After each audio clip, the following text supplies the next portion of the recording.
لعلواي لأخ إيرترا أب دبوب كوريا أبستقابئ وعلى هجرات أفريقيا دبوب كوريا نمستاف ناب كوريا كمزقشن وزيت نايتي زكاي زلو وعلا بقصالي بملكع زينا يقرب كمزلون مثل أخذ التوقعزة غازيتنيا سليمان عثمان عباء تعزبتاتو زكافلنا مدلاوات نابهاتكم ناب كبرات سمعتنا كم زغربنا يوز ذكر كوينو نحجي مقصلتو فلي بزبدة أقبابنا حيزنا لكم قريبنا زلنا مسانا ختصنحو انعدمكم عدالاوي قرماي برح عاسيمبا مسار تعيتنا عربيتن أريام قويتون بمخانينا سنة مكتتال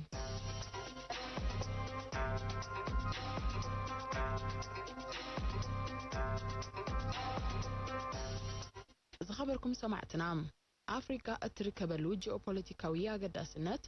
توننو معدناوي هابتي تحوت درجة معبالن أوشتا ببقوانون دا معبالن دا سسنن زقعاز كينات علوا منقستن كالي آلوتاوي توريوتاتن نا أفريقانا قداي مزمزا دحرت دنقرنا بلشونان مزماتن جيروا يركب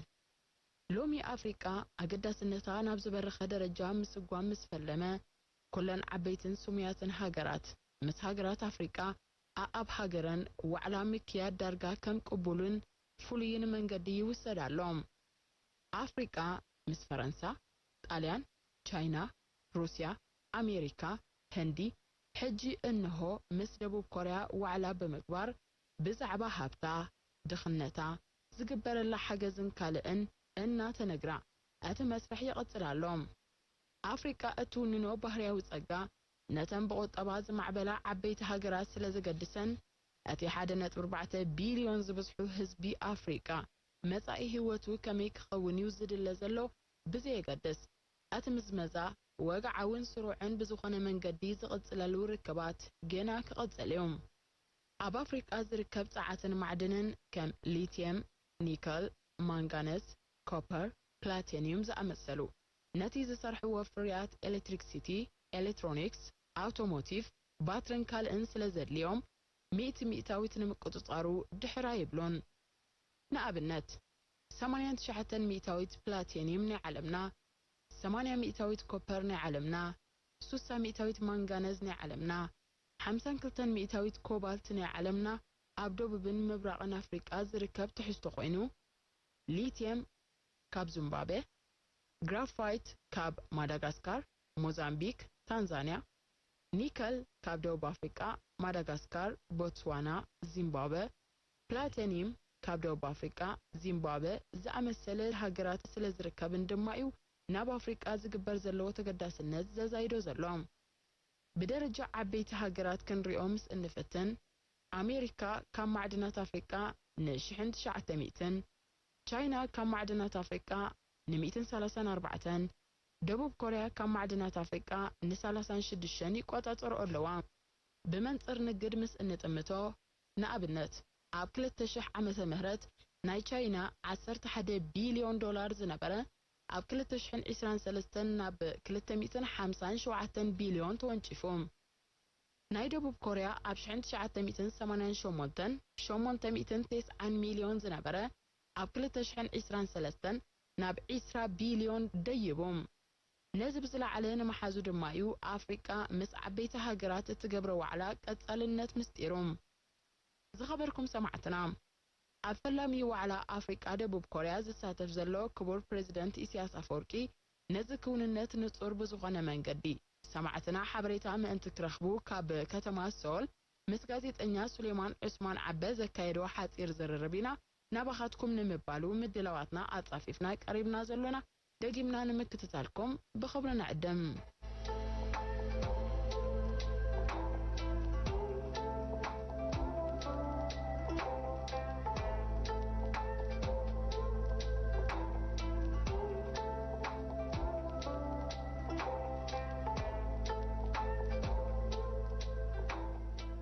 سلام زخبركم تخطاتلتي مدبنا كبور بريزيدنت إسياس أفوركي كاب 4 سنة أب دبوب كوريا بستخايدة وعلى أفريقيا دبوب كوريا مستفو تخطاتلكم اللهم بزعبا تي أب وعلى استلعلي نتبتاتن نامركتنا كبور بريزيدنت إسياس أفوركي حتصير مبري نتخبرنا حاجتنا يلنا كبور بريزيدنت سلة الزهب كان الدل باسم كلهم تخطاتلتي مسجن أقدم بيلو ምስ ዝተፈላለዩ ሃገራት ማለት ዋዕላ ኣፍሪካ ፈረንሳ ቻይና ሩስያ ሕጂ ከዓ ደቡብ ኮርያ ተኻይዱ ነይሩ እሞ ብዛዕባ እዚ ዋዕላታት ኣፍሪካ ምስ ዝተፈላለዩ ሃገራት ከመይ ዝረኣይ ዋጂ ብመቃኑ ክረአ ስለ ዘለዎ ከመይ ጌርና ንብቦ ብኸመይ ክንትርጉሞ ንኽእል ናበይ ክንጥምት ንኽእል ዝበሃሉ ሕቶታት እዮም ዝመፁ ሕጂ ሓደ ዝመፅእ ዘሎ ምቅያራት እዚ ሕጂ ዘለናዮ መድረኽ ብዓለም ደረጃ ክጥመት ከሎ መሰጋገሪ መድረኽ ኢልና ክንዛረብ ንኽእል እዚ ሕርኩናት ነይሩ ተወዲኡ እንኮ ቀፅራዊ ስርዓት ዓለማዊ ስርዓት ንምስራት ቀናታት ተኻይዱ ዝሓለፈ 30 ዓመታት ኢልና ክንዛረብ ንኽእል ሕጂ ግን ናብ ሓድሽ ዓለማዊ ስርዓት ንሰጋገረሉ ዘለና እዋን እዩ ብታሪኻዊ ኣማዕባብላ ኣብ ውሽጢ መቓን ከም ዝኣመሰለ ክትሪኦ ትኽእል እዚ ዝካየድ ዘሎ ዋዕላታት ወይ ሳሚታት ማለት እዩ እንታይ እዩ ናይ ኩሉ ፈተነ ኩሉ ዝስዕር ዘሎ ዝፍትን ዘሎ ናብ ሓድሽ ዓለማዊ ስርዓት ኣብ ንሰጋገረሉ እዋን ዝግበር ዘለዎ ምትዕራያትን ናይ ሓባር ኣረኣያታት ናይ ምፍጣር ተበግሶታትን ኢልና ክንዛረብ ንኽእል ካብኡ ናብኡ ግን ስለምንታይ ፍሉይ ኣተኩሮ ናብ ኣፍሪካ ናይ ኣፍሪካ ፍሉይ ኩነታት ኣብ ዝሓለፈ ታሪኻዊ መድረኻት እንታይ ይመስል ነይሩ ኣገዳስነት ናይ ኣፍሪካ ብመጻኢ ዓለማዊ ስርዓት እንታይ ክመስል ኣለዎ ዝበሃል ዝውሰድ ዘሎ ተበግሶ ሕጂ ነቲ ናይ ኣፍሪካ ኣገዳሲ ቦታ ብዓለም ደረጃ ዘጉልሕ ኢልና ክንወስድ ንኽእል ካብዚ ናብዚ ግን እቲ ዝግበር ዘሎ ዋዕላታት ወይ ሳሚታት ዕላማታቱ ብዝርዝራቱ መፂኻ ዝዛረቦ እንድሕር ኮንካ መጻኢ ዓለማዊ ስርዓት ክመፅእ እንተኾይኑ ብቁጠባዊ መለክዒታት ብባህላዊ ፖለቲካዊ መለክዒታት ብርግኣት ብፀጥታ ከም መለክዒታት ወሲድካ ኣፍሪካ ከም ተዋሰነ ክፍሊ ዓለም ጥራይ ዘይኮነ ኣገዳስነቱ ንመጻኢ ሓድሽ ዓለማዊ ስርዓት ቀሊል ስለ ዘይኮነ ኣብኡ ሽርክነት ንምምስራት ነቲ ሽርክነት ንምዕባል ዝግበር ዘሎ ህቀናታት እዩ ኢልና ክንትርጉሞ ንኽእል ከም ሓፈሻዊ መግለፂ ካብኡ ብዝያዳ ግን እዞም ዝካየዱ ዘለዉ ዋዕላታት ንኣፍሪካ ኣገደስቲ እዮም ቀሊል ነገር ኣይኮነን ስለዚ ኣፍሪካ ናብ ሓድሽ ዓለማዊ ስርዓት ክኣቱ እንድሕር ኮይኑ ብዝተፈላለየ ክፍላት ዓለም ወይ ብዝተፈላለየ ሃገራት ፀለውትን ዘይፀለውትን ዓበይትን ንኣሽቱን ዝበሃላ ዝምድናታቱ ከመይ ገይሩ ክሰርዖ ኣለዎ ዕድል እዩ ንኣፍሪቃስ ዓብዪ ዕድል እዩ እዚ ሰሚታት ዝግበር ዘሎ ካብኡ ወፂኻ ግን እቲ ሰሚታት ናይ ብሓቂ ዘድንዕ ኣበርክቶ ክገብር ንመጻኢ ጉዕዞ ለውጢ ብዓለማዊ ስርዓት ደረጃ እንታይ ኣበርክቶ ክገብር ይኽእል ዓብዪ መዳርግቲ ዘይብሉ ብድሆ እዩ ነዚ ከዓ ሕጂ ፅባሕ ድሕሪ ፅባሕ ወይ ትማሊ ተብተብ ኢልና መልስታት ክንረኽበሉ ኢልና ክንዛረብ ዘይኮነ እዮ ገዛና ጌርና ንዝሓለፈ ኣንቢብና ነዚ ሕጂ ዘሎ መሰጋገሪ መድረኽ እውን ብግቡእ ኣንቢብና ናብ ሓድሽ ዓለማዊ ስርዓት ክንኣቱ ምእንቲ ኣፍሪካ ነዚ ዕድል እዚ ከመይ ገይሩ እጥቀመሉ ኣገዳስነቱ ዘከራኽር ኣይኮነን ከምፆ ዝኽእል ጥቕምታት ወይ ፋይዳ መወዳእታ ይብሉን ትሚልካ ብስምዒት ዝኸውን ግን ኣይኮነን ከመይ ክስራሓሉ ኣለዎ እዩ እቲ ኣገዳስነት ናይቲ ዋዕላታት ግን ናይ ቻይና ኹን ናይ ሩስያ ኹን ናይ ጣልያን ኹን ናይ ካልኦት ኹን ዝተፈላለዩ ኣጋጣሚታት ብዞባ ደረጃ ብዓለም ደረጃ ብክፍሊ ዓለም ደረጃ ዘለዉ ክንስርሓሎም ክንክእል ኣለና ልዕሊ ኩሉ ኣፍሪካ ካብ ተዋሰነ ማርጂናላይዝ ዝኾነ ክፍሊ ዓለም ካብኡ ወፂኡ ኣብ ዓለም ክሕወስ ክኽእል ምእንቲ ነዞም ኣጋጣሚታት እዚኣቶም ክጥቀመሎም ከም ዘለዎ ምስትበሃል ቀሊል ኣይኮነን ኣብዚ ናይ ዋዕላ ደቡብ ኮርያ ምስ ኣፍሪካ ዝተፈላለዩ መራሕቲ ሃገራት ካል ኣስሚዖም ወይ መደረ ኣቕሪቦም ነይሮም ብወገንካ እውን ብዙሕ ተፅቢት ተገይሩ ነይሩ ክቡር ፕረዚደንት መደረ ንክተቐርብ ኣብቲ ዋዕላ መደረ ኣየቕረብካን ስለምንታይ وحجي بخلطة ما قد خنريا نخلينا مساعدة سنة نايزوم وعلاقات زياتهم اتي تسكف زنبالين بولو ولا ترند بولو ناب هزباو ركبات عينت يخيط سلدولو يسكفك أقاطعم خوينو دقس خوينو مسيقات تزاريبكا طعم مدرة غيركا قالات مريسكا زين تزاريبكا طرأي أخالديو إذا كان جزء أصله ترند خيكون لمدي ويبهلي خيكون كم لمود كاي وستدمو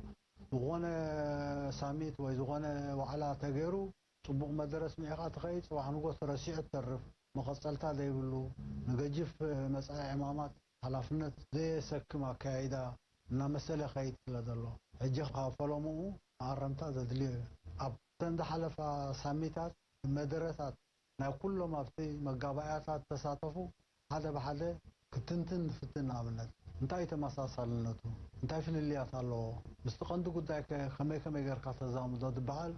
ካብኡ እናርሓቐ ዳርጋ ናይ መደረ ጉዳያት እናኾነ ኸይድ ስለ ዘሎ ኣነ ከም ዓቢ ርእስቲ ወስዶን ግን የሰክፍ እዩ ስለዚ ነዞም ኣጋጣሚታት እዚኣቶም ብግቡእ ክንጥቀመሎም ድሕር ኮይና ዕዮ ገዛና ጌርና ቶም ነቕርቦም ነጥብታት እውን ብዕቱብ ኣቕሪብና ክንመያየጠሎም ክንክእል ኣለና ዋላ እቲ ንሓፈሻዊ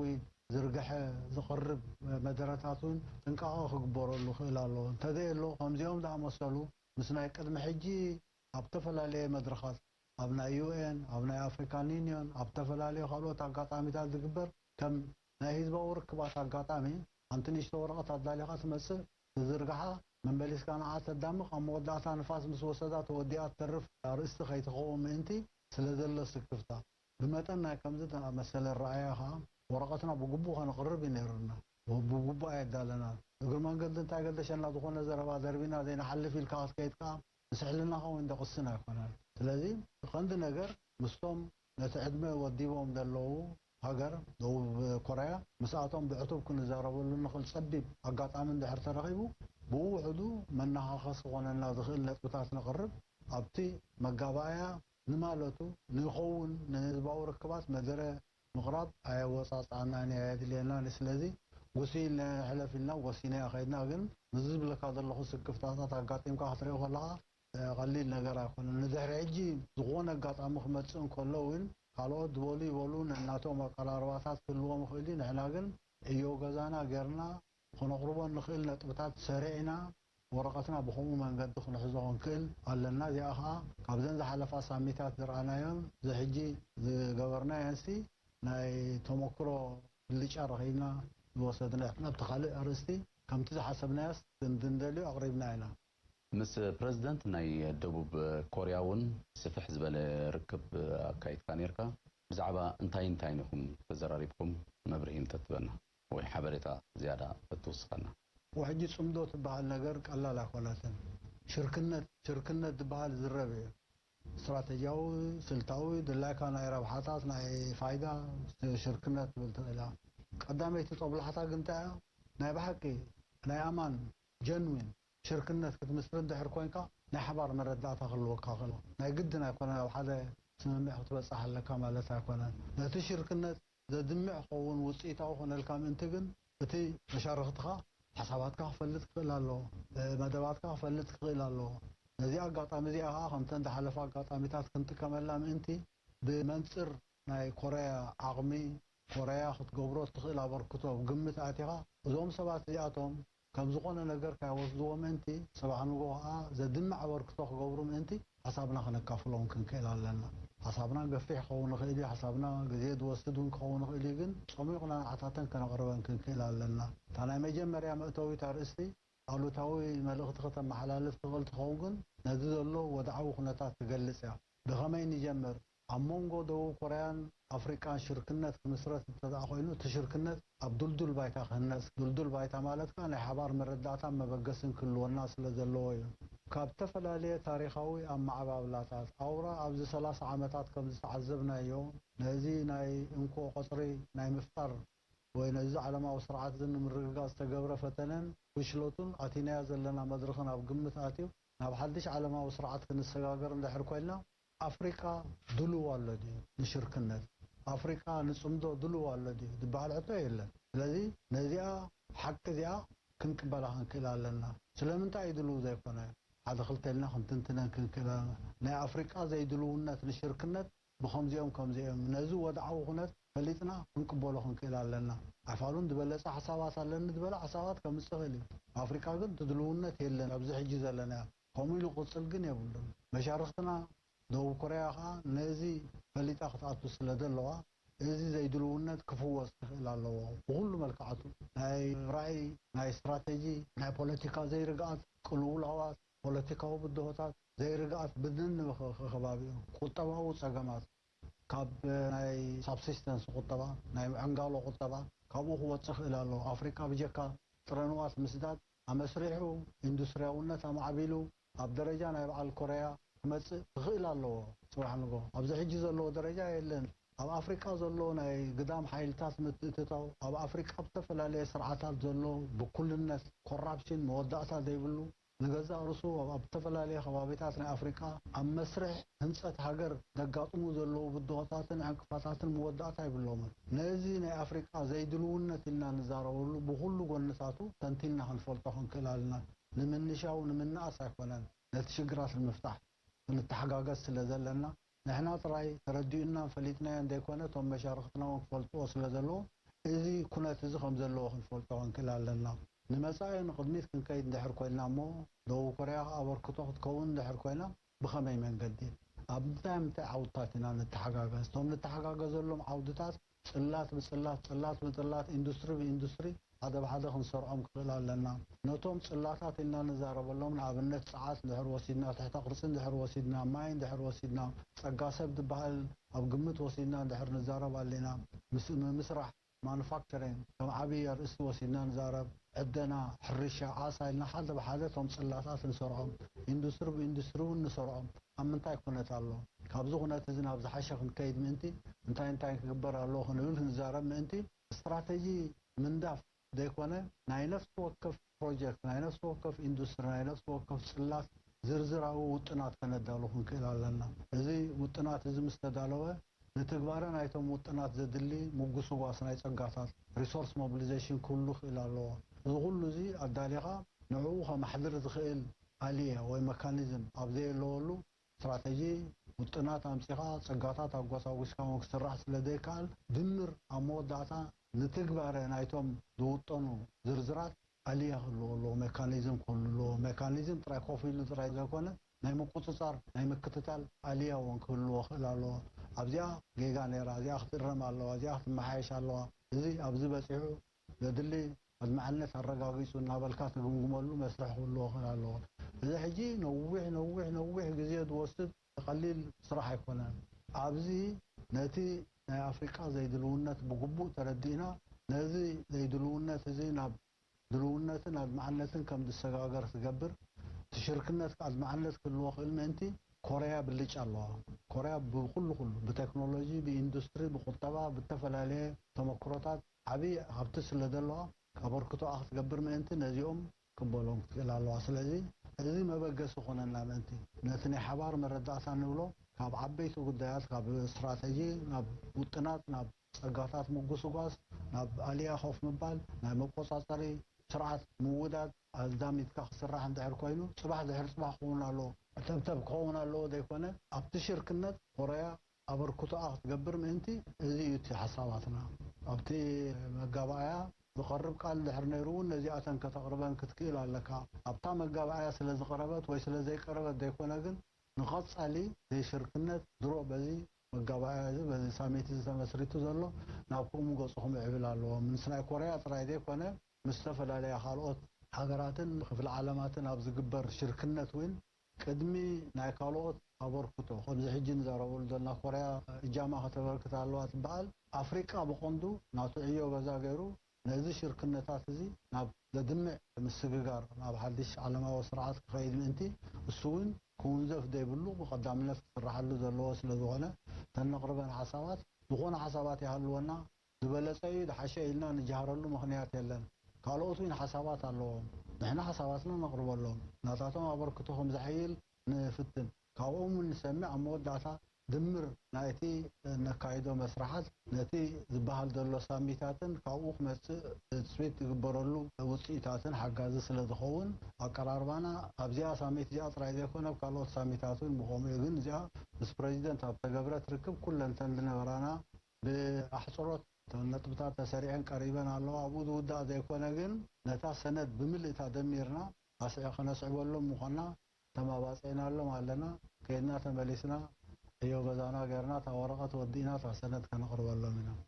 ማዕረቲ ዋዕላ ካልእ ጎናዊ ርክባት ኩን ኣካይድካ ነርካ ምስ ዝተፈላለዩ መራሕትን ስለዚ ኣብቲ ርክባት እንታይ ኢኹም ተዘራሪብኩም ተኻልእ ጎናዊ ርክባት በዝሕ ዳርጋ ምስ መኻይድና መሻርክትና ኣፍሪቃውያን ሓድሽ ኣርእስቲ ኮነን እዚ ኣብ ነንበይኖም ኣጋጣሚታት ኣብ ናይሮቢ ኣብ ደቡብ ኣፍሪካ እውን ተላዒሉ ነይሩ ኣብ ናይ ካይሮ ተፈላለየ ምዝ ናይ ሱዳን ተዛመደ ጉዳያት ይነብል ነይሩ ዜርካ ግን ቅድሚ ምስ ካልኦት መሻርክቲ ወፃኢ ካብቲ ክፍሊ ዓለም ንገብሮ ዝርርባት ኣብ ውሽጥና ዝካየድ ምይይጥ ክሕይል ክኽእል ኣለዎ تومار استات نزارب لهم سرعنا نزارب سلازلنا ولا نعلال دمسل نسلامتا لوات ابز جبر ركبات وين يوم قد جاتهم نزخاخر كان العلكا مس كلاتهم تراخبنا نحن خالوت كنحمق ننبر كنا نخالوت كنرقم كننبر كنا بقوم غير كاد فتح شجر يلن نحن عيو غزا نكبر الرجال انا نسمرو نقراربو دوسودو سقمتات اليوم نزن نكبر قدامنا سرعنا نو رجعت سلام كدلينا يوم هذه هوكت فترنا دلو خناتات بقبو قمقمنا نعو فتحن رغبلو لنا مس كلهم افريقيا راحتي الاخوات نوروهن وصايخو وقلنا زقبر ركبات نزم استادياتهم كانوا عمقهم سلدلنا لان احنا مرداتات من سلد انا حنا نزم مرداتات زي بوعدو خنا قراربهم انتي نتقاطعمي تتعينا له بقبو بهالكا الرأي بارنا مسكنك كبر بريزنت سلت ذهب كنا جيزين مبرهن بسم كلهم تختلفت مسكنك يغني لنا باركز خبركم تختلفت مدبنا مس كبر بريزنت سياسة أفوركي وعلى دوب كوريان أفريكان زملكات زكايدنا حتير كلمة يطاب زي زازمنا الله سلامك لكم نفسك السلام